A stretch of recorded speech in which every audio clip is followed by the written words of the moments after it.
Your body knows that you are one with the universe. In other words, that the so-called involuntary circulation of your blood is one continuous process with the stars shining. If you find out that it's you who circulates your blood, you will at the same moment find out that you are shining the sun. Because your physical organism is one continuous process with everything else that's going on. Just as the waves are continuous with the ocean, your body is continuous with the total energy system of the cosmos. And it's all you. Only you're playing the game that you're only this bit of it. But as I tried to explain, there are in physical reality no such things as separate events. You don't have to translate it into language. You don't have to know how to shine the sun. You just do it. Like you breathe.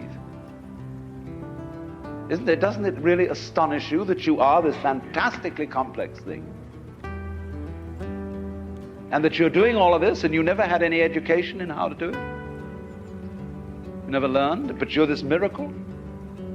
Well, the point is that from a strictly physical, scientific standpoint, this organism is a continuous energy with everything else that's going on. And you suddenly realize that everything that you are and do is at that level as magnificent and as free of any blemish as the patterns in waves. And that this world is really okay. It can't be anything else, because otherwise it couldn't exist. It is pattern. Life is pattern.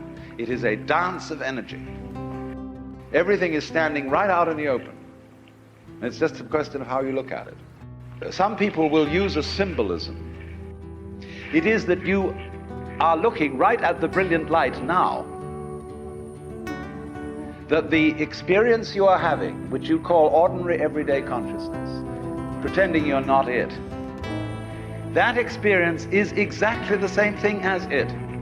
There's no difference at all. But it is actually, see, the source of all light is in the eye. If there were no eyes in this world, the sun would not be light. You evoke light out of the universe. In the same way, you, by virtue of having a soft skin, evoke hardness out of wood. Wood is only hard in relation to a soft skin. It's your eardrum that evokes noise out of the air. You, by being this organism, call into being the whole universe of light and color and hardness and heaviness and everything. You see? When people discovered how big the universe was, and that we live on a little planet in a solar system on the edge of a galaxy, which is a minor galaxy, everybody thought, we're really unimportant after all. God isn't there and doesn't love us, and nature doesn't give a damn. And we put ourselves down, see? But actually, it's this little funny microbe, tiny thing, crawling on this little planet, that's way out somewhere, who has the ingenuity, by nature of this magnificent organic structure, to evoke the whole universe out of what would otherwise be mere quanta. There's jazz going on. What you call yourself and what you call other are mutually necessary to each other, like back and front. They're really one.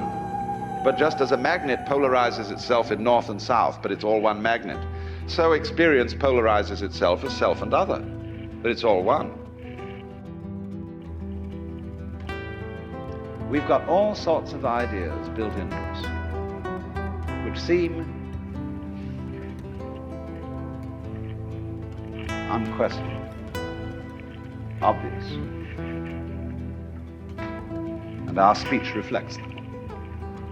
The commonest phrases. Face the facts, as if they were outside you. As if life was something you simply encountered as a foreigner. Face the facts.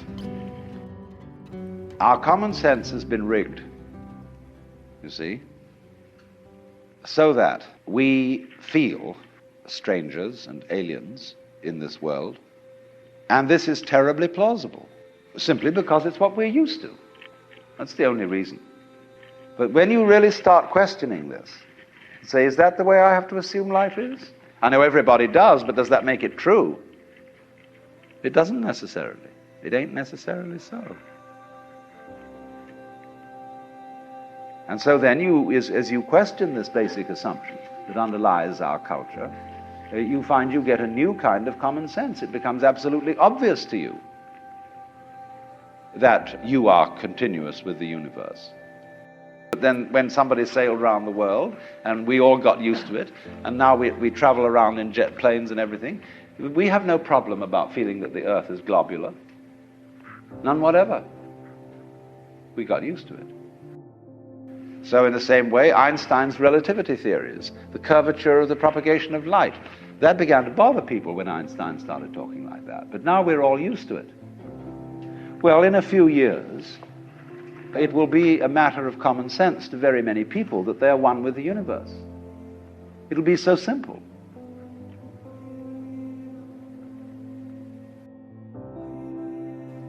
And then maybe, if that happens, we shall be in a position to handle our technology with more sense.